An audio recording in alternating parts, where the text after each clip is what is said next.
Bienvenidos a la Noche Infinita. Antes de comenzar, cuéntanos en los comentarios desde dónde nos escuchas y qué temáticas te gustaría que exploremos en el futuro. Leemos cada mensaje con atención y siempre tomamos en cuenta sus sugerencias para los próximos relatos. Sin nada más que decir, comencemos. Yo soy de esos que manejan por necesidad más que por gusto. Desde hace unos años me dedico al transporte de carga pesada. Mi ruta principal es de Monterrey a San Luis Potosí, aunque a veces me toca bajar hasta Querétaro o subir rumbo a Saltillo. Manejar de noche es parte del oficio, sobre todo cuando los horarios de entrega no perdonan. Pero si algo aprendí en carne propia, es que lo que pasa en carretera de madrugada no siempre tiene explicación lógica. Era una madrugada fría de martes, de esas que soplan viento seco y hacen que el pavimento parezca de metal helado. Eran las 3 en punto. Lo recuerdo bien porque justo estaba revisando el reloj del tablero cuando decidí detenerme en una gasolinera que ya conocía. No era la primera vez que me paraba ahí. Quedaba a la orilla de la carretera federal, poco antes de entrar al tramo de curvas que conecta con un viejo libramiento. Siempre estaba abierta, aunque fuera madrugada, y vendían café de olla decente y unas empanadas de cajeta que no estaban mal para sobrevivir al sueño. Cuando entré a la estación, no vi a nadie afuera, pero eso no me sorprendió. A esa hora, lo raro es ver a alguien. Estacioné el tráiler en paralelo a las bombas, puse las intermitentes y bajé, estirando las piernas mientras metía las manos en la chamarra para aguantar el frío. Caminé hacia la oficina de cobro, una cabina de cristal con un escritorio, una silla rota y una cafetera que parecía nunca haber sido lavada. La puerta estaba entornada. Empujé con la mano. Lo primero que noté fue el olor, un tufo raro, como a trapo mojado con tierra vieja. Pensé que quizá el despachador se había quedado dormido o que algo se había derramado. Di un paso dentro y sentí como la suela de mi bota hizo un leve ruido sobre algo pegajoso. Bajé la vista. Era una mancha oscura. «Bueno, ¿hay alguien?», pregunté, sin alzar mucho la voz. Entonces lo vi. Estaba tirado detrás del escritorio, boca abajo. Un charco de sangre ya seco se extendía por el piso. Llevaba un uniforme de Pemex y el cuerpo parecía llevar ahí horas. Su piel estaba pálida, ceniza, no se movía. Retrocedí un paso, con el corazón rebotando en el pecho. No grité. Los años en carretera te enseñan que gritar no ayuda, ni siquiera cuando sientes que algo se descompone dentro de ti del puro miedo. Saqué mi celular y marqué al 066, pero no había señal, ni una barra. Caminé hacia afuera. Nada, ni cobertura, ni radio de banda, ni un alma en el camino. El último tráiler que había visto fue casi una hora atrás. Volví a asomarme a la oficina y me obligué a ver bien. El hombre no se había caído. Estaba acomodado de una manera rara, con las piernas hacia un lado, como si se hubiera desplomado sentado. No tenía arma, ni señales de pelea, pero tampoco parecía un infarto. El charco de sangre en el piso era demasiado grande. Tuve que tragar saliva antes de entrar de nuevo. Busqué algo con que cubrirme la boca. Encontré un pañuelo en la bolsa del pantalón y me lo amarré. Di la vuelta al escritorio con el corazón en la garganta. Cuando me acerqué más, vi que en la parte trasera de la camisa tenía 2 agujeros oscuros. No necesitaba ser doctor para saber que eran orificios de bala. Lo habían ejecutado. En una maldita gasolinera, a mitad de la nada, justo donde se supone que uno puede bajarse a descansar y tomar café. Me quedé congelado un momento, tratando de pensar qué hacer. No podía mover el cuerpo, no podía irme como si nada, pero tampoco podía quedarme ahí esperando a que quien sea que lo mató volviera. Fue entonces cuando escuché el primer sonido. Un golpeteo metálico, seco, proveniente del área trasera, donde se guardan las herramientas, los tanques y a veces los bidones de aceite. Pensé que quizá alguien más andaba por ahí, o peor, que el asesino seguía cerca. Corrí hacia mi tráiler, tratando de mantener la calma. Abrí la puerta del camarote y saqué un tubo de acero que siempre cargo debajo del colchón, junto a una vieja lámpara de mano. No es arma, pero sirve para defenderse si alguien se quiere subir por la fuerza. Volví a la estación. No sé qué demonios me impulsó a regresar, pero algo en mí necesitaba entender. Crucé hacia la parte trasera, alumbrando con la lámpara. El golpeteo se había detenido. El cuarto estaba abierto. Era un cuarto de mantenimiento, lleno de cosas viejas, paredes húmedas, un olor fuerte a aceite rancio. Revisé cada rincón. Nadie. Regresé al punto de inicio. Fue ahí cuando noté algo más extraño. El escritorio del despachador tenía un celular viejo y la pantalla mostraba una llamada perdida reciente. Hora 2:58. Solo decía mamá. Me dio un escalofrío, no de miedo, sino de impotencia. Ese hombre se había estado muriendo y lo último que hizo fue tratar de llamar a su madre.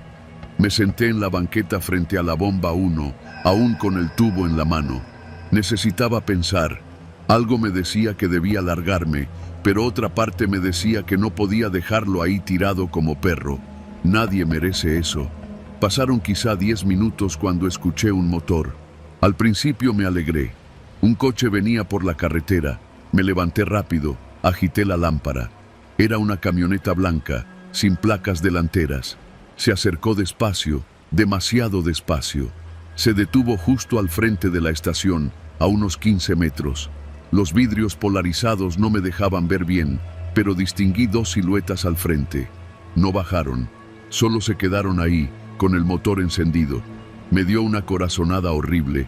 Esa gente no venía a cargar gasolina. Entonces uno de los vidrios se bajó. No vi armas, pero escuché una voz, fuerte, fría. ¿Ya te despacharon? No supe qué decir. Me quedé en silencio, el tubo aún en la mano, apuntando hacia abajo. ¿No hay nadie?, insistió el conductor. Negué con la cabeza, como si fuera un cliente más. El copiloto se asomó por la ventana. Su mirada era como de piedra. Me escaneó de arriba abajo. Luego se giró hacia el conductor. Murmuraron algo. La camioneta encendió las luces altas y empezó a moverse, lento, rodeando la estación. Sabía que estaban buscando algo, o a alguien.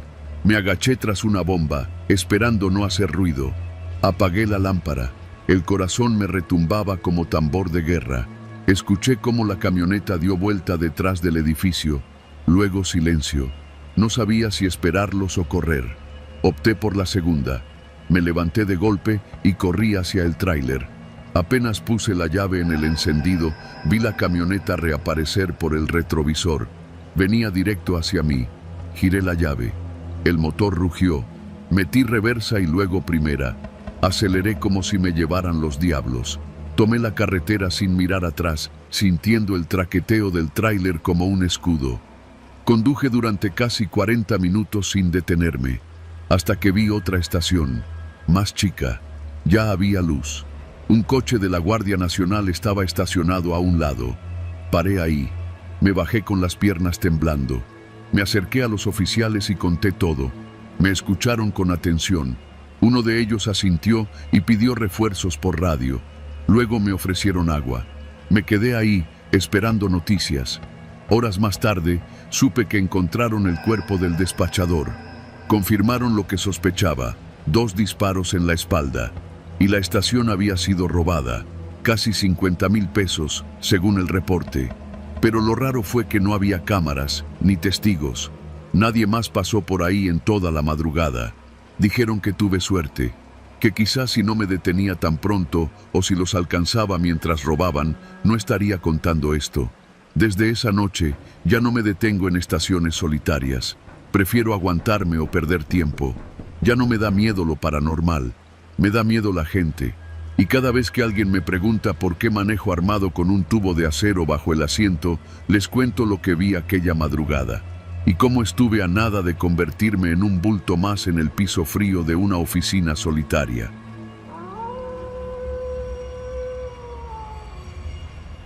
Nunca me gustaron las madrugadas, ni siquiera de niño, cuando decían que era la hora del diablo. Ya siendo adulto, Con más ojeras que certezas, descubrí que a esa hora lo que más abunda no son los demonios, sino la gente rota, la gente peligrosa. Pero uno aprende a hacerse tonto, a convivir con lo turbio, especialmente si manejas por trabajo. Así fue como, sin querer, terminé ahí. Era domingo. El reloj del tablero marcaba las 4 en punto. Me regresaba de Celaya rumbo a León. Trabajo como repartidor, freelance, de esos que hacen entregas urgentes de confianza. No preguntes qué llevo, no lo reviso, solo manejo y cobro. Lo que iba en la cajuela esa noche era un paquete mediano, sellado con cinta plateada y una nota escrita a mano que decía: no abrir, se paga al llegar. Ni siquiera me extrañó. En esta línea de trabajo, lo que no sabes te mantiene con vida. La carretera estaba vacía, tan vacía que parecía recién construida, sin memoria. El viento soplaba apenas y el cielo todavía no clareaba. Las luces altas iluminaban de frente y más allá, solo el asfalto, como una lengua infinita. Pensaba en llegar, dormir unas horas y tal vez desayunar algo caliente. Un par de tamales, café de olla. Me lo había ganado, pero no. Fue en un tramo antes de llegar a la desviación de Comanjilla cuando vi las luces. Un par de torretas azules y rojas saliendo desde una camioneta negra, sin insignias visibles.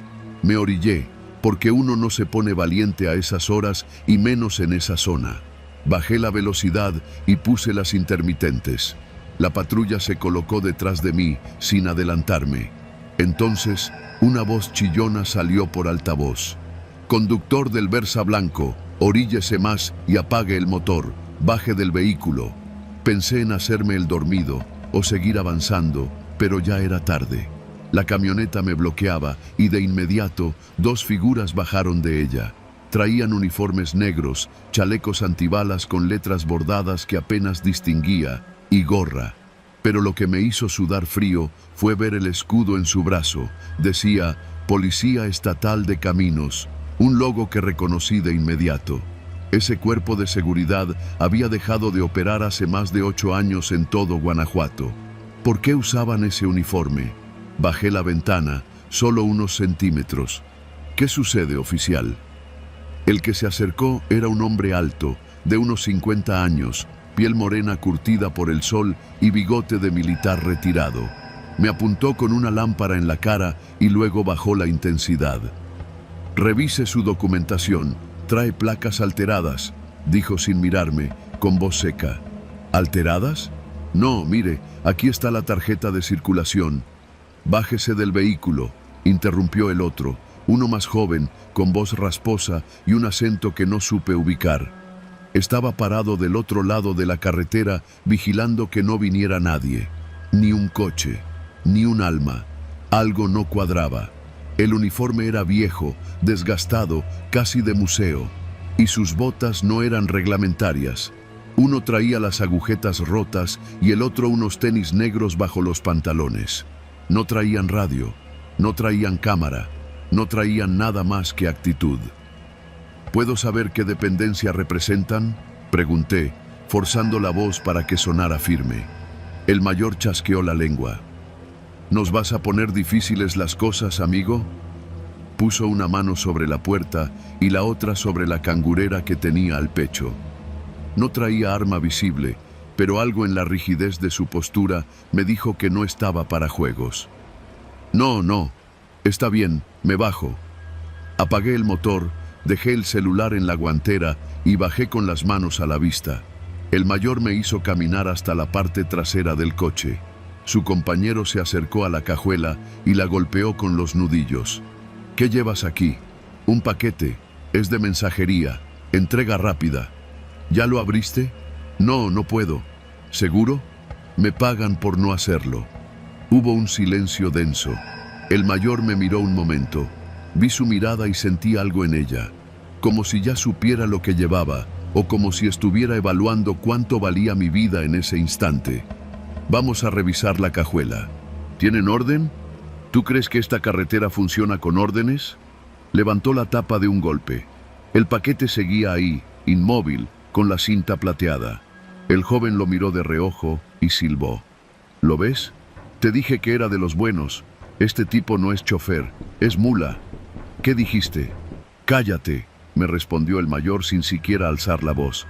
Me tomaron del brazo y me empujaron contra el coche. Sentí el frío del metal en la frente.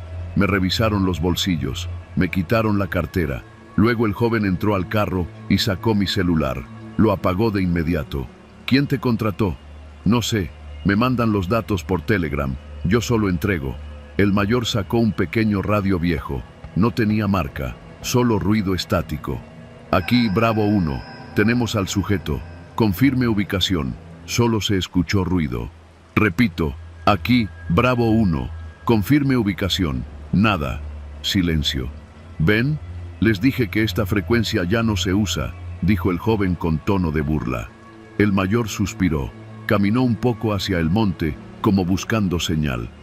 El otro aprovechó para acercarse más a mí. ¿Cuánto te pagan por esto? ¿3,000? ¿5,000? ¿Vale la pena morir por ese paquete? No estoy haciendo nada ilegal. ¿Y tú cómo sabes? Ahí me di cuenta. No eran policías, ni falsos policías. Eran otra cosa. No solo criminales. No eran improvisados. Hablaban como si estuvieran jugando un papel. Como si se aferraran a una imagen que ya no tenía sentido. El mayor regresó, molesto. No hay señal. Vamos a llevárnoslo. ¿A dónde? A la estación. ¿Cuál estación? Me miró. La luz del amanecer empezaba a dibujarse en el horizonte. En ese momento vi su rostro con más claridad. La insignia de su gorra estaba completamente borrada. Sus ojos parecían cansados, pero vacíos, como si hubieran repetido ese mismo acto una y otra vez, en diferentes madrugadas, atrapados en un papel que ya no funcionaba. ¿Sabes qué?, dijo de repente. No me gustas. Creo que tú sabes lo que llevas. Hizo un ademán al joven. Este metió la mano a su cangurera. Yo lo vi venir. Me eché hacia atrás, empujando la cajuela con todas mis fuerzas. El mayor tambaleó y yo aproveché para correr hacia la puerta del conductor. Escuché un disparo. El primer tiro falló. Se perdió en el monte. Entré al coche de un salto, metí llave, encendí el motor. No pensé, solo aceleré. El segundo disparo rozó el espejo lateral y lo hizo volar en pedazos. Aceleré más. El coche temblaba bajo mis manos. En el retrovisor vi cómo los dos hombres se quedaban en medio del camino, inmóviles, sin siquiera intentar perseguirme. Manejé hasta la caseta más cercana. Paré frente al módulo de la Guardia Nacional. Bajé temblando. Les conté todo. El retén, los uniformes, los disparos. Uno de los agentes, joven, me miró con expresión extraña. Luego llamó a su superior. 20 minutos después, me pidieron acompañarlos a la zona. Cuando llegamos, no había nada. Ni patrulla, ni huellas, ni casquillos, ni rastros de que alguien hubiera estado ahí. Nada. Uno de los agentes mayores me preguntó, ¿qué tipo de patrulla era? Negra, sin placas, decía Policía Estatal de Caminos. Se quedaron en silencio. Luego uno murmuró, ese cuerpo fue desintegrado hace años, pero hay quienes juran haberlos visto todavía patrullando por estas carreteras. Lo dijeron con una tranquilidad que me pareció más aterradora que cualquier otra cosa, como si no fuera la primera vez que alguien contaba algo así, como si esas patrullas fueran una especie de leyenda viva, usada por los verdaderos fantasmas del país, los hombres que creen que siguen teniendo poder, aunque ya no tengan uniforme. Esa madrugada seguí mi camino. No entregué el paquete. Lo dejé en la primera delegación abierta que encontré. Di mi nombre. Grabaron mi testimonio. Me dejaron ir. A partir de esa noche, nunca más manejé de madrugada, porque a las 4 de la mañana, en ciertas carreteras de México, no hay Dios, ni ley. Solo quedan los vestigios de un poder podrido, y los hombres que aún creen que pueden ejercerlo.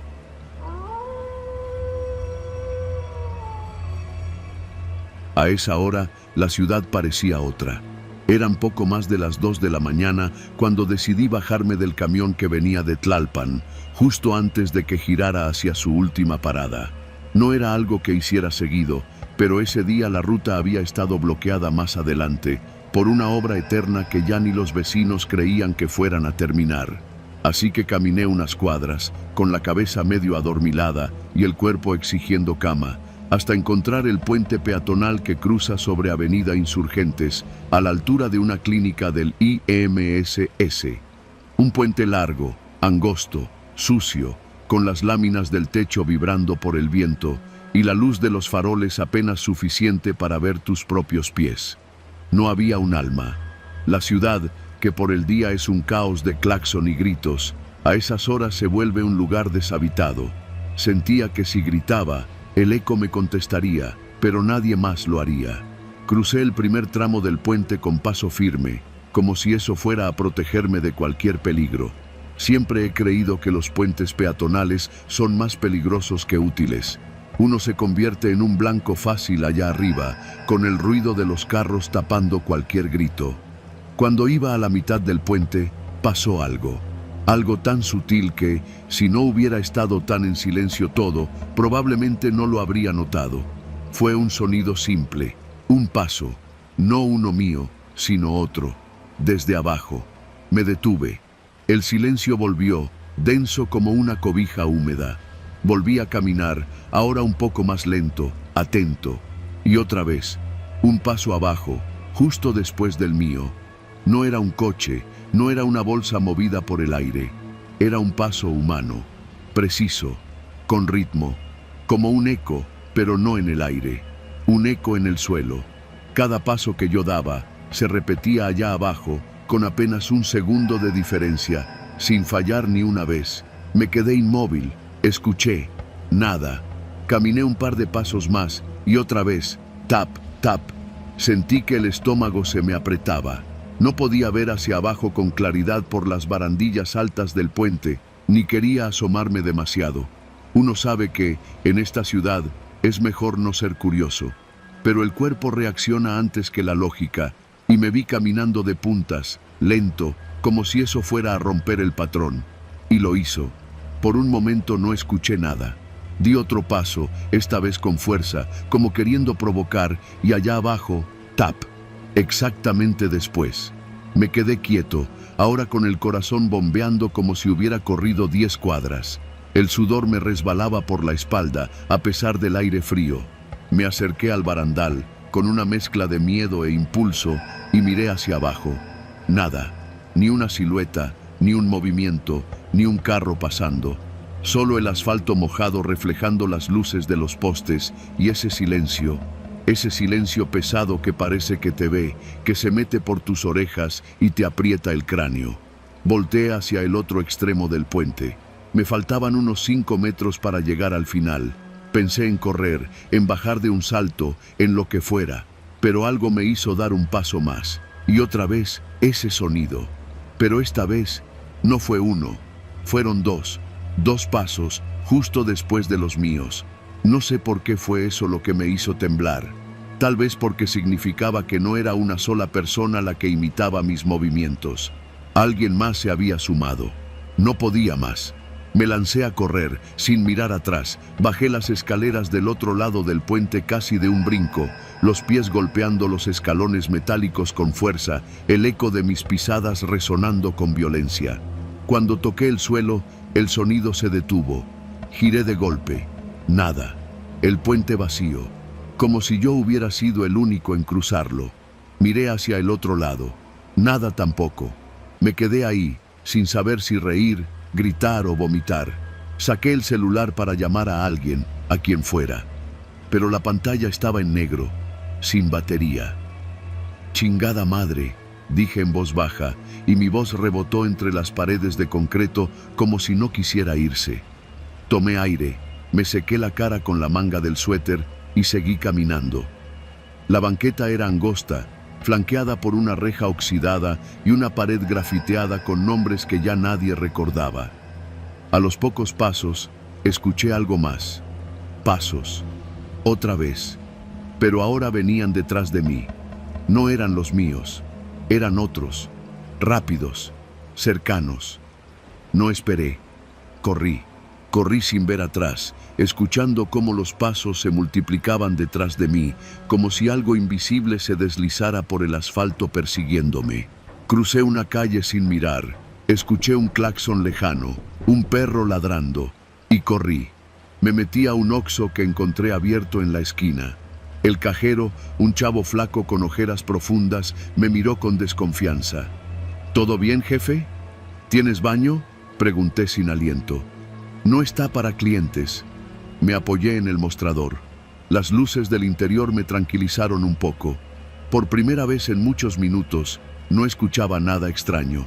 Ni pasos, ni ecos, ni murmullos. Tomé una botella de agua, se la puse en la caja, le di un billete y ni siquiera esperé el cambio. Me senté en una de las sillas de plástico frente a la tienda, al lado de la máquina de café, y me quedé ahí, respirando, bebiendo agua a sorbos. No volví a escuchar nada esa noche, pero el miedo no se fue. 2 días después, pasé por el mismo puente a plena luz del día. Quería verlo, confirmar que solo había sido mi cabeza jugándome sucio. Era igual de feo, pero menos amenazante con el sol arriba. Me acerqué a la base y me encontré con un señor, uno de esos que limpian parabrisas con un bote viejo de Coca-Cola lleno de agua. «Está feo este puente en la noche, ¿verdad?», le pregunté, como quien no quiere la cosa.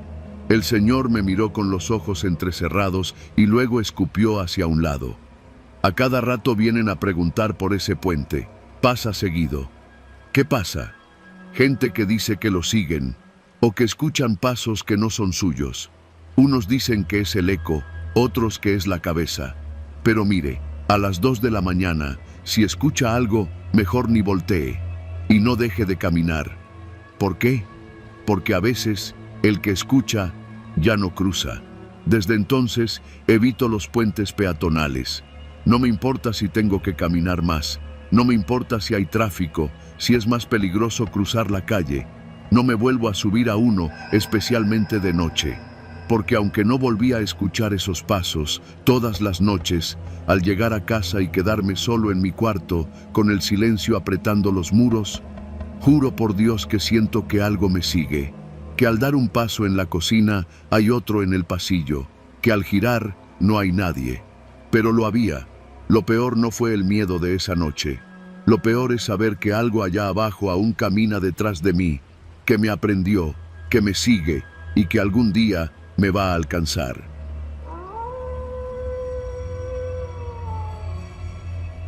Trabajo como velador en una obra negra al sur de la Ciudad de México. La zona no está tan mal. Es una colonia en expansión, todavía con muchas casas a medio construir y calles de terracería. Pero poco a poco han ido metiendo luz, drenaje, hasta ya llegó un Oxxo hace unos meses.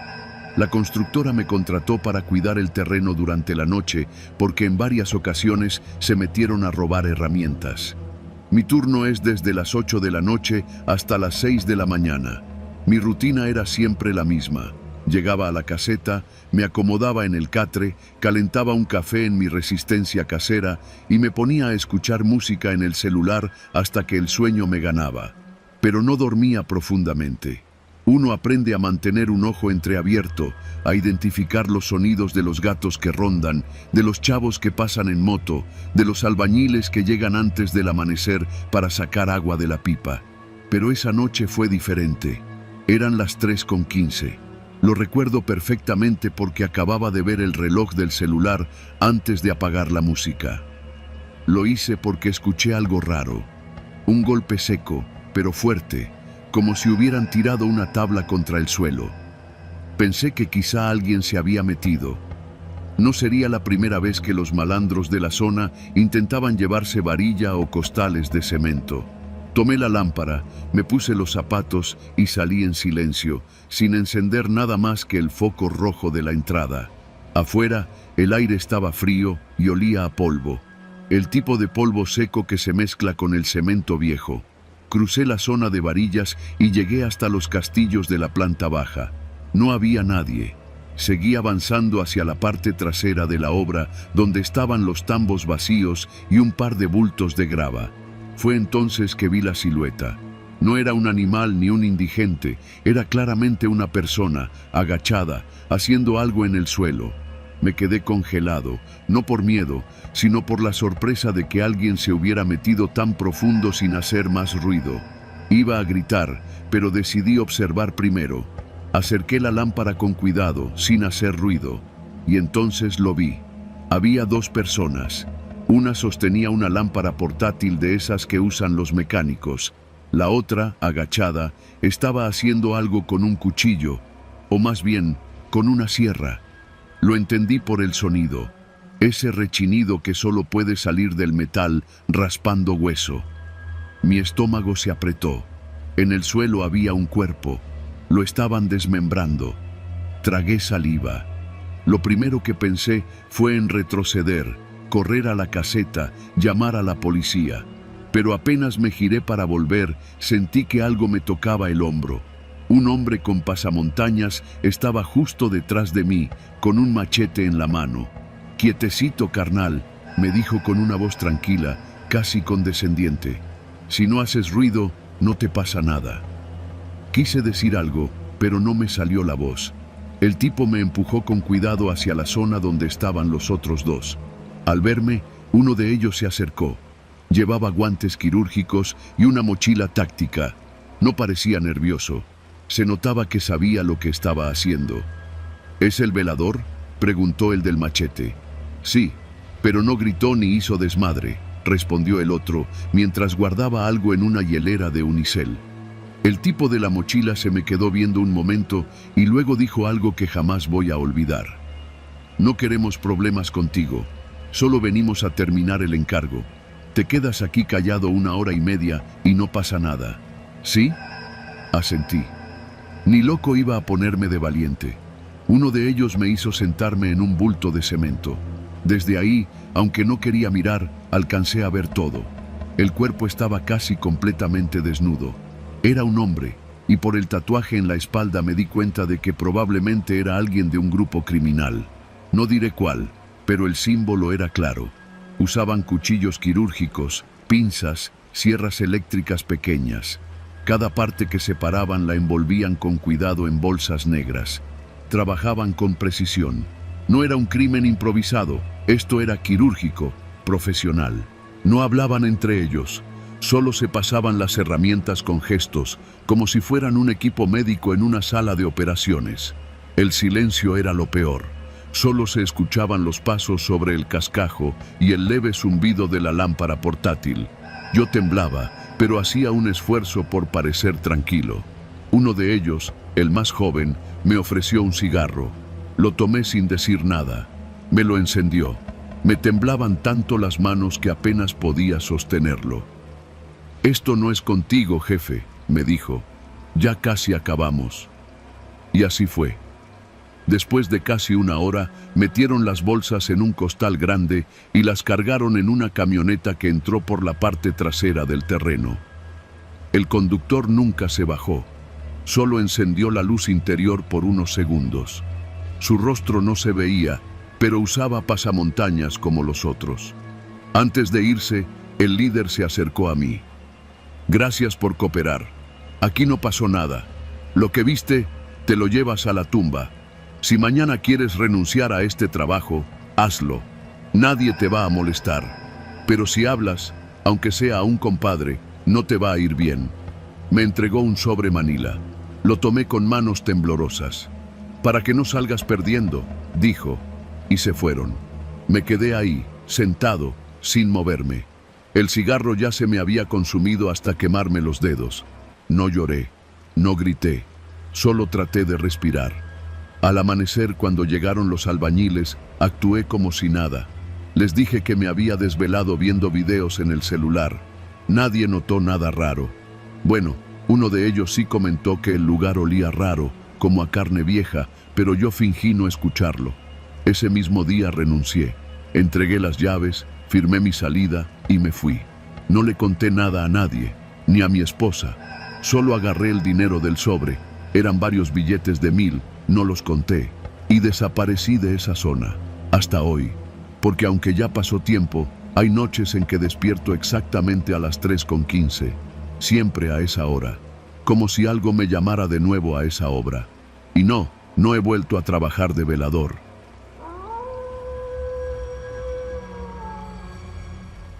La madrugada del martes comenzó como cualquier otra.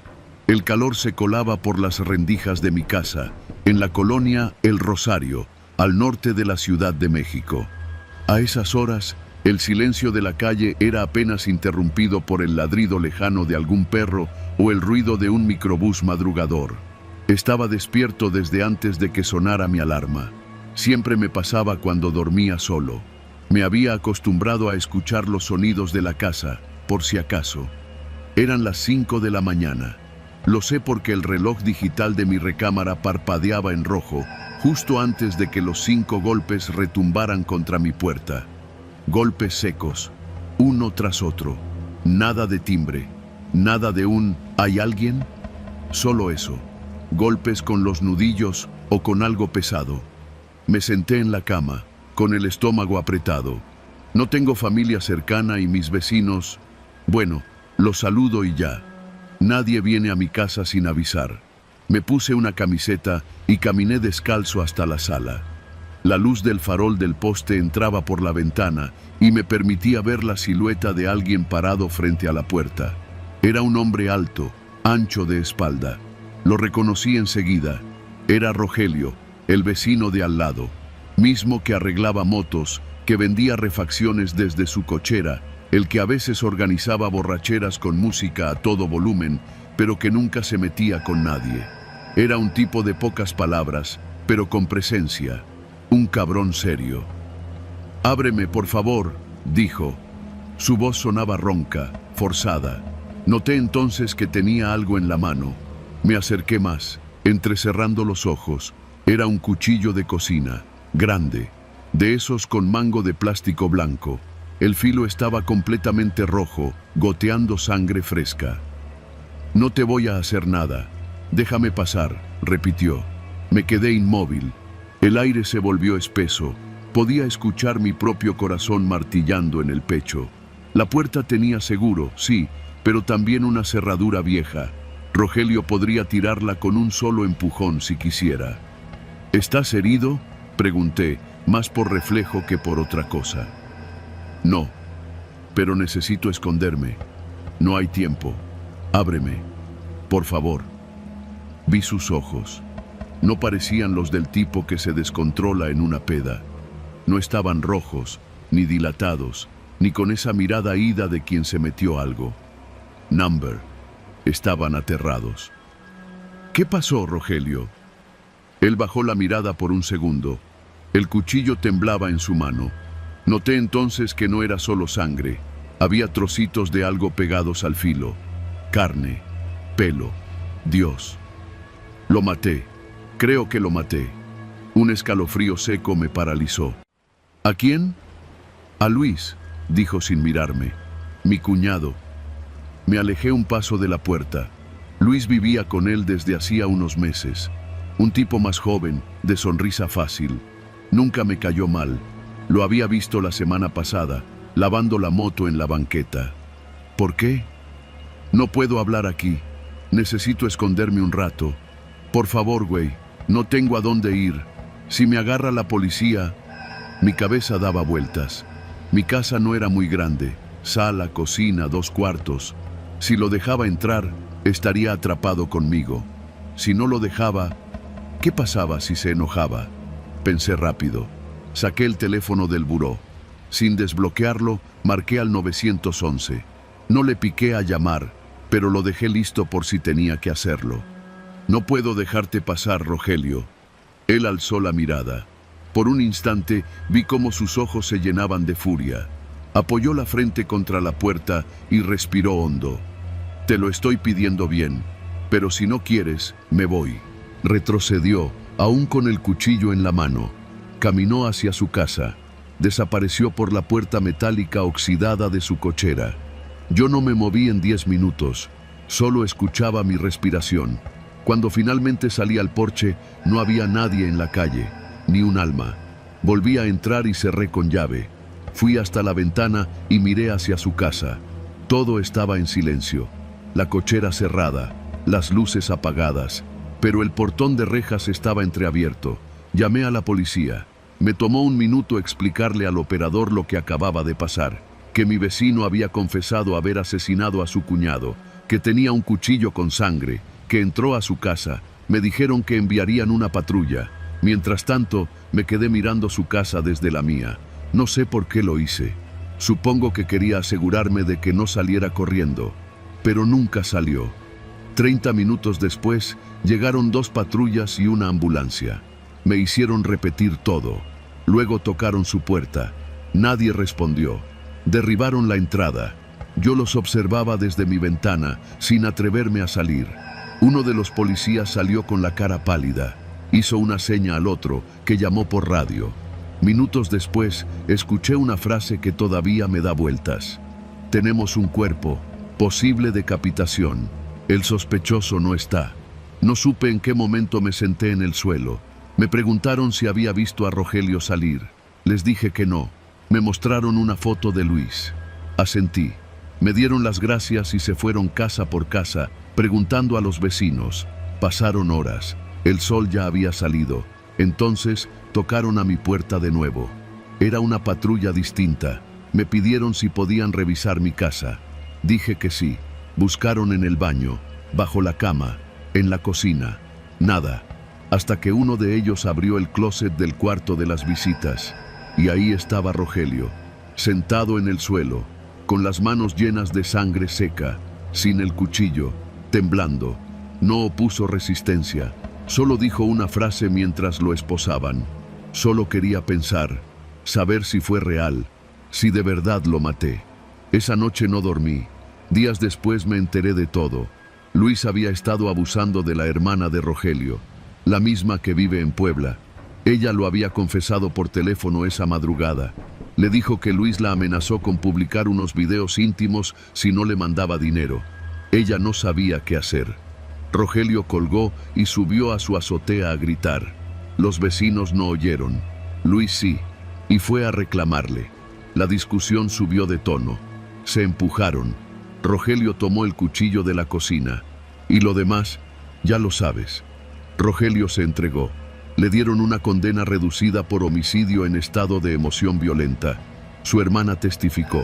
Su madre también. Hasta yo fui citado a declarar. No volví a saber de él. Solo quedó una mancha en la acera, donde cayeron las gotas de sangre aquella madrugada. Y desde entonces, cada vez que escucho golpes en la puerta, algo dentro de mí se quiebra.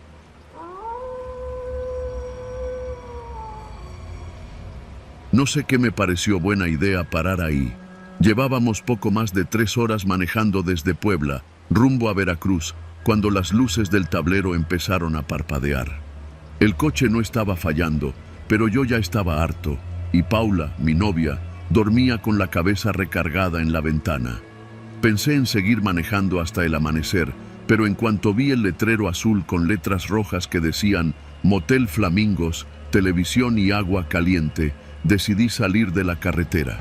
Era un lugar de paso, a la orilla de la Libre, entre campos oscuros y talleres mecánicos cerrados. Ni siquiera tenía recepción cerrada. Solo una pequeña caseta de concreto con un foco amarillo y una señora mayor, flaca como alambre, viendo la tele detrás de una ventanilla. Le pregunté si tenía cuartos y me dio la llave del número 9 sin decir mucho. Me cobró en efectivo, sin preguntar nombre ni nada. No abran por ningún motivo si escuchan algo raro. ¿Quedó claro? Nos dijo justo cuando le daba el dinero. Pensé que estaba bromeando. O que tal vez haya tenido problemas con gente borracha, quién sabe. Le respondí con un sí señora, para no discutir. Tomé la llave, manejé hasta la habitación y cerré la puerta con seguro apenas entramos. El cuarto era un asco, cama dura, sábanas dudosas, un ventilador de techo que no giraba y una tele empotrada en una repisa oxidada. Aún así, Paula se tumbó y se durmió en menos de 5 minutos. Yo no. Estaba cansado, sí, pero algo me tenía tenso. La ventana daba a un callejón entre 2 cuartos y las paredes delgadas dejaban pasar cada ruido. Una tele a lo lejos, voces apagadas, un portazo. Me acosté junto a Paula, cerré los ojos y ahí empezó todo. Un grito. Primero creí que era de la tele, pero no. Era claro, humano, masculino. Venía del cuarto contiguo, el número 10. ¡Ayuda! ¡Ayúdenme, por favor! Me levanté de un salto. Paula también se despertó. ¿Qué fue eso? Alguien está gritando, le dije, ya en la puerta. Me asomé por la mirilla, pero no vi a nadie. El grito volvió, más fuerte. ¡Ayuda, por favor! ¡Está sangrando mucho! Vi la luz del cuarto 10 encendida. Me puse los zapatos sin decirle nada a Paula y salí. Golpeé la puerta del cuarto 10 con los nudillos. ¿Todo bien ahí? Silencio. «Por favor, ayúdeme», dijo una voz desde adentro. «No la puedo parar. Está sangrando mucho». Intenté girar la perilla, pero estaba cerrada. Corrí a la caseta de la recepción. La señora seguía ahí, fumando un cigarro. «Hay alguien pidiendo ayuda en el cuarto 10. Grita que hay alguien sangrando». La señora no se movió. «No se meta», dijo, y le dio una calada al cigarro. «Ya llamé a alguien que se va a hacer cargo. Ustedes métanse a su cuarto y no se metan». «¿Llamó a una ambulancia?» «Llamé al patrón», dijo, como si eso lo explicara todo. «Le estoy diciendo, no se meta, nadie entra, nadie sale». Sentí cómo se me apretaba el estómago. «¿No va a ayudar?», le pregunté, sin poder creerlo. «A mí no me pagan por hacer de rescatista. Váyase a su cuarto. No es asunto suyo». Regresé a toda prisa. Paula me esperaba en la puerta. Le conté lo que dijo la señora. «¿Y si es verdad? ¿Y si alguien está herido?» «Eso parece. ¿Y no vamos a hacer nada?» «No sé qué hacer». Volvió a escucharse la voz. «Ayúdenme, por favor, ya no respira». Paula salió del cuarto y se fue directo a tocar la puerta del 10. «Señor, ya viene ayuda. Tranquilo. Por favor, se está poniendo fría». Entonces algo cambió.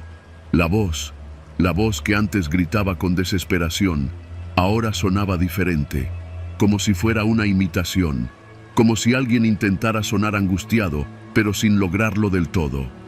«Está sangrando, no sé qué hacer», repetía una y otra vez, pero el tono ya no era natural, era mecánico, como si repitiera las frases sin emoción. Nos miramos. «¿Escuchaste eso?», me dijo Paula. Asentí. Volví a tocar la puerta del cuarto 10, esta vez más fuerte. Nadie respondió. «Señor, voy a forzar la puerta si no abre». Silencio. Y luego, un sonido sordo, como si algo pesado cayera dentro del cuarto. Un golpe seco, como un cuerpo desplomándose sobre el piso. Corrimos al coche, pero no encendía. No sé si por el frío, la batería o la mala suerte. Paula tenía el teléfono descargado. Yo apenas tenía señal, una rayita de datos que no servía para nada. La recepcionista no volvió a salir. Su caseta tenía la cortina bajada y las luces apagadas. Nos metimos al cuarto y atrancamos la puerta con una silla. No dormimos. Nos quedamos sentados en la cama, escuchando. A eso de las 3:30, un coche negro se estacionó frente al cuarto 10. Bajaron 2 hombres vestidos de negro. No traían uniforme de ambulancia ni mucho menos. Uno de ellos cargaba una maleta de lona. Golpearon la puerta del cuarto 10. Esta vez sí se abrió. No escuchamos lo que dijeron. No entraron con prisa. Lo hicieron con calma, como quien ya sabe a lo que va. Después de unos 15 minutos, salieron. Uno de ellos traía la maleta de nuevo, pero parecía más pesada. La acomodó en la cajuela. Se subieron al coche y se fueron sin decir nada. Media hora después, la recepcionista volvió a encender la luz de su caseta, como si nada. Amaneció a las 6. A las 7, Paula y yo dejamos el cuarto sin decir palabra. Le entregué la llave a la señora. No nos miró, solo dijo: «Ya está limpio». No preguntamos. Subimos al coche y esta vez sí encendió. El motor rugió como si nada hubiera pasado. Salimos del motel Flamingo sin mirar atrás. No supimos nunca quién gritaba esa noche. No salió nadie de ese cuarto, pero lo limpiaron por dentro. Y yo aprendí que hay moteles donde no se pregunta y donde los gritos no significan que alguien quiera ser rescatado. A veces solo son la carnada para el que escucha.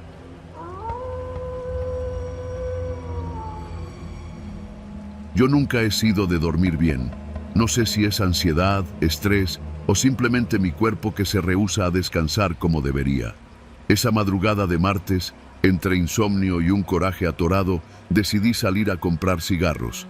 Eran las 4 en punto.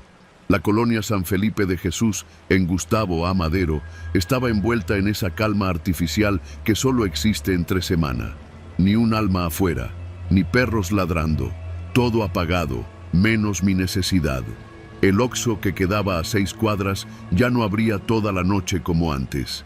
Cerraban desde que asaltaron al cajero con un picahielo. Por eso me tocó caminar hasta el de la avenida Eduardo Molina, donde todavía había luz blanca zumbando en las vitrinas. Crucé calles vacías, esquivando baches invisibles en la penumbra, con el celular en la bolsa de la sudadera, aunque no llevaba audífonos. No es que fuera valiente, simplemente estaba harta. A veces el cansancio emocional te quita el miedo. Compré los cigarros sin cruzar palabra con el cajero, que apenas alzó la vista de su celular. Me regresé por el mismo camino, encendiendo uno en la banqueta como si fuera mediodía. Y entonces pasó. Un Nissan Tsuru blanco con toldo gris apareció en la esquina. Lento, demasiado lento para ir a ningún lado. No tenía logos, ni luces de aplicación, ni nada. Solo placas desgastadas y pintura inflada por el óxido. Se detuvo frente a mí. La puerta del copiloto se abrió sola con un clic seco. ¡Súbete!, gritó el chofer desde adentro. Era un hombre moreno, de unos 50 años, con una sonrisa forzada. Dientes torcidos, camisa beige manchada, manos gruesas en el volante. Me congelé. No había pedido taxi, ni Uber, ni Didi, ni nada. Pero mis piernas no reaccionaron. La puerta seguía abierta, como si me estuviera llamando, como si no hubiera opción, y ahí fue cuando la regué. Di un paso, luego otro. No te quedes ahí, muchacha. Está feo caminar sola a estas horas, dijo, sonriendo de lado. Pero no era una sonrisa amable. Era una sonrisa de quien ya decidió algo sin preguntarte. Me subí, cerré la puerta. Ese clic fue distinto, fue seco, firme. El sonido de una decisión irreversible. ¿A dónde vamos?, preguntó, pero su tono no era realmente una pregunta. A San Felipe, por la Torres, respondí, tratando de sonar firme. El auto arrancó, giró hacia la avenida y luego se desvió hacia una calle que no era la correcta. Oiga, es por allá, dije, señalando hacia el norte. No, por aquí es más rápido. Atajo. Menos topes, respondió sin mirarme. Quise abrir la puerta. Nada, ni el seguro subía. Intenté el botón de mi ventana. No servía. ¿Por qué no vamos por Eduardo Molina?, pregunté. El hombre giró apenas el cuello. ¿Para qué?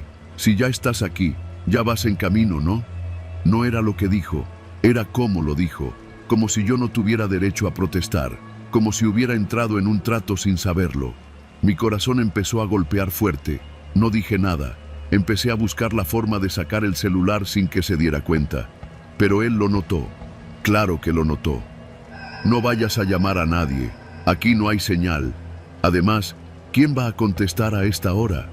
Lo dijo sin alzar la voz. Ni siquiera volteó. Como si supiera exactamente lo que estaba haciendo. Como si ya lo hubiera hecho antes. Pasamos una calle sin iluminación, una privada que no reconocí.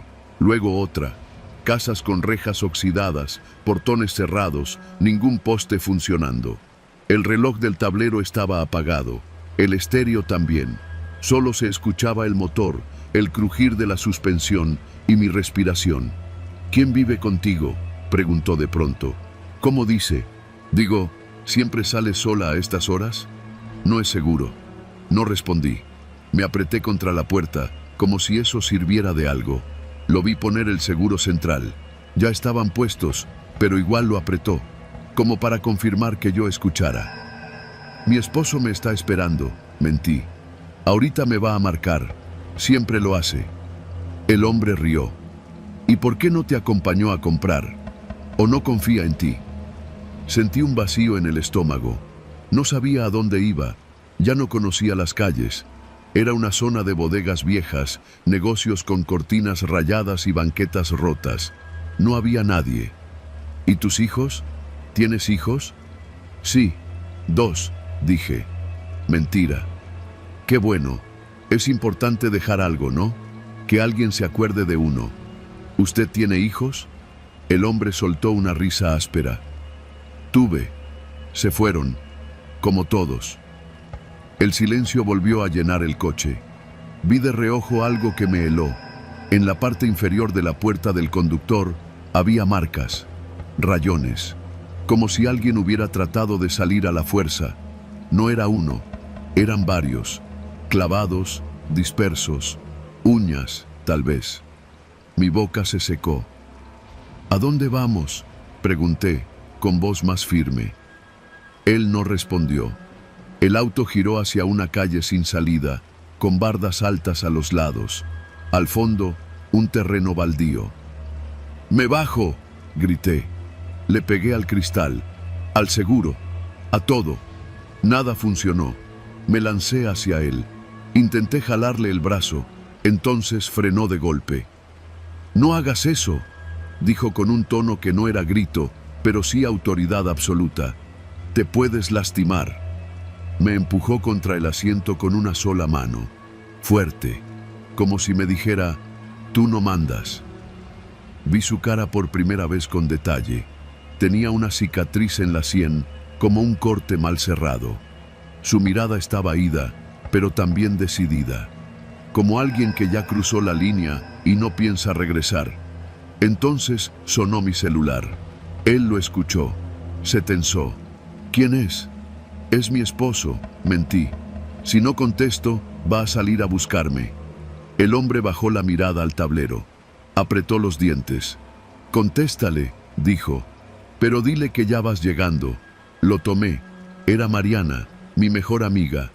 «¿Dónde estás?», dijo ella al segundo tono. Ya me levanté y vi que no estabas. «Estoy en camino, todo bien», dije fuerte, mirando al tipo. «Estoy en camino, a 2 calles, ya casi llego». Mariana entendió al instante. «¿Te llamo a la patrulla?» No, solo quédate afuera, que te vea». Corté. El hombre no dijo nada, pero giró el coche. Dio vuelta. Regresó sobre sus pasos. Durante los siguientes 5 minutos no dijo una palabra. Manejaba rápido, tenso, como si quisiera terminar el asunto. A lo lejos vi mi calle. Ahí estaba Mariana, de pie, con bata, descalza y con el teléfono en la mano. El hombre frenó. «Ya llegamos», dijo. «Sí, fue un gusto llevarte». «Claro». Me abrió la puerta desde su lado. El seguro sonó. Bajé sin voltear. Caminé hacia Mariana. Sentía las piernas como gelatina. El taxi se fue despacio, sin luces traseras. Se perdió en la oscuridad. «¿Qué fue eso?», preguntó Mariana. «No sé, pero casi no la cuento. Llamamos a la policía. Dimos descripción, placas, si es que eran reales. Nadie lo encontró. Revisamos cámaras de seguridad en una tienda cercana. El auto ni siquiera aparecía en el video. Pasaron semanas. A veces sueño con ese taxi, con el olor a sudor viejo, con la sonrisa de ese hombre. Me pregunto si alguien más ha subido sin preguntar, si alguien no alcanzó a contestar el celular a tiempo. Nunca más volví a salir de madrugada. Nunca más subí a un coche que no pedí».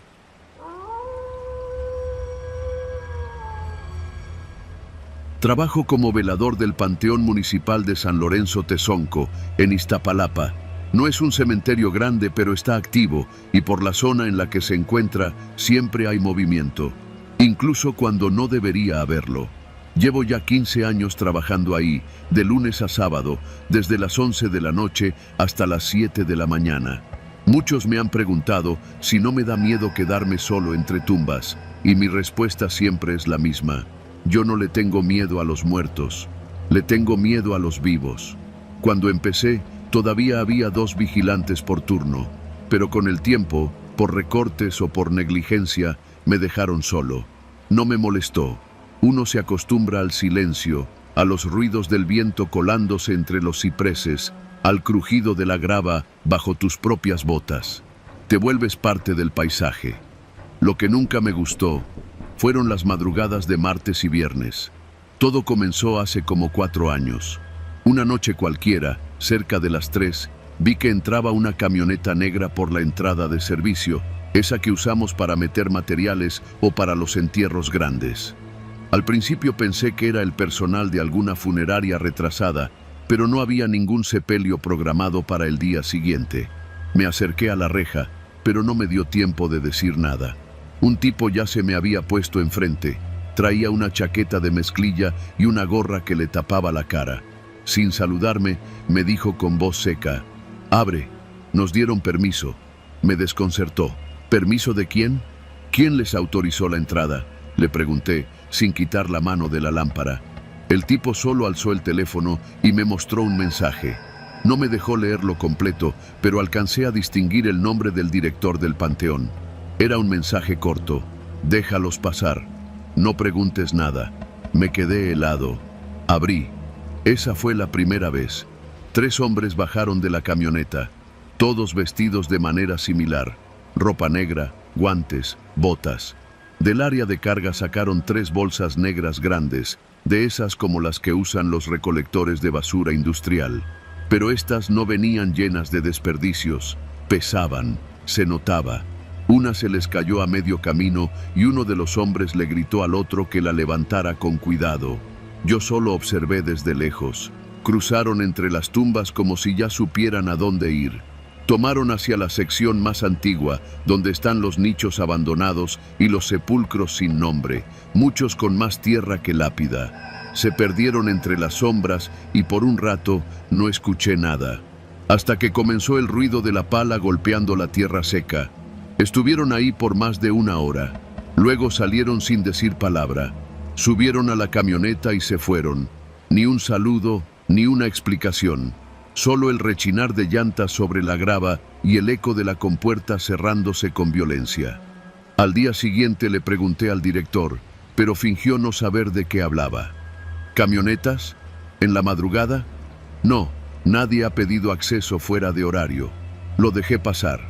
Pero la semana siguiente, el martes a la misma hora, volvieron. Y así cada semana. Al principio no hacía preguntas. Encendía un cigarro y me quedaba en la caseta, fingiendo no oír nada. Pero con el tiempo, la curiosidad comenzó a consumir mi paciencia. Empecé a llevar una libretita. Apuntaba los días, las horas, cuántos venían, cuántas bolsas bajaban. Casi siempre eran 3 hombres, aunque a veces llegaban hasta 5.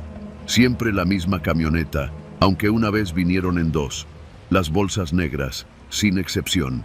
Y siempre se dirigían al mismo cuadrante del panteón. Una madrugada decidí seguirlos. Me quedé a una distancia prudente, detrás del mausoleo de los Pérez de la Peña. Desde ahí vi cómo cavaban con rapidez, como si lo hubieran hecho 1000 veces. Hacían un hoyo de poco más de 1 metro y arrojaban las bolsas sin abrirlas. No usaban linternas. Se movían como si vieran en la oscuridad.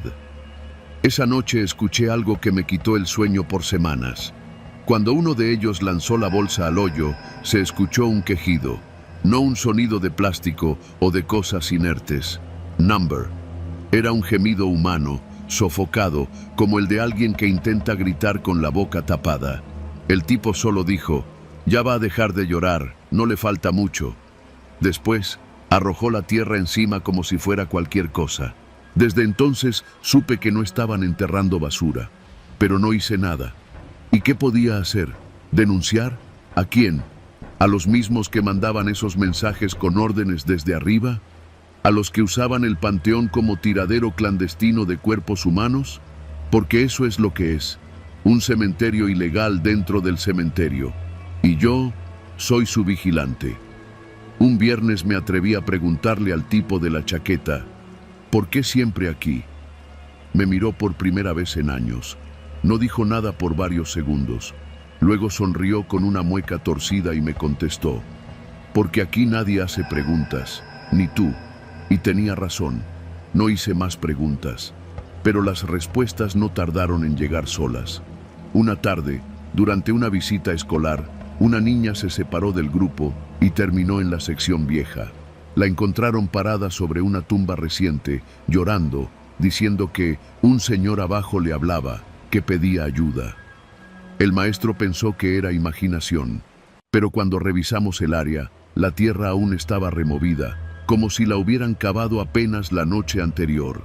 Ese mismo día me tocó ver cómo dos hombres, de traje y sin placas visibles, llegaron con la directora regional de Panteones. Entraron a la oficina y al salir me dieron un sobre con dinero. Por los inconvenientes, ya no va a pasar más. Mentían. Las camionetas volvieron el martes siguiente, hasta que una noche cometieron un error. El hombre de la chaqueta me pidió que los acompañara. Me dijo que necesitaban ayuda, que uno de los suyos no pudo venir y había que apurarse. No pude negarme. Caminé con ellos hasta la tumba. La tierra ya estaba removida. Dentro del hoyo había una bolsa abierta, y lo que vi me dejó sin aliento. Era un muchacho joven, vivo, amarrado y con una bolsa de plástico negra rota a la altura del pecho. Me miró. Tenía los ojos llenos de miedo, pero aún podía respirar. Me paralicé. Uno de los tipos me empujó una pala. «Échale tierra». No la tomé. El líder se acercó, me miró a los ojos y dijo algo que nunca olvidaré. «Aquí nadie está limpio, don Pedro. Usted nos ha visto durante años. Si dice algo, queda en el hoyo con él». Me fui. No dije nada. Esa noche no dormí. Al día siguiente renuncié. No por cobarde, por sobreviviente. Ahora trabajo como vigilante en un estacionamiento en Iztacalco. No hay tumbas, solo carros, y el peor ruido que escucho es el de los frenos oxidados de un Tsuru viejo. Duermo tranquilo, pero cada martes y viernes me despierto a la misma hora, con la imagen de ese muchacho mirándome desde el fondo del hoyo. Y a veces, en sueños, todavía está pidiendo que lo saque. Nunca he vuelto al panteón, pero me prometí una cosa. Si algún día desaparezco, busquen en San Lorenzo Tezonco, en la sección vieja. Los que cavan de madrugada no entierran basura, entierran testigos.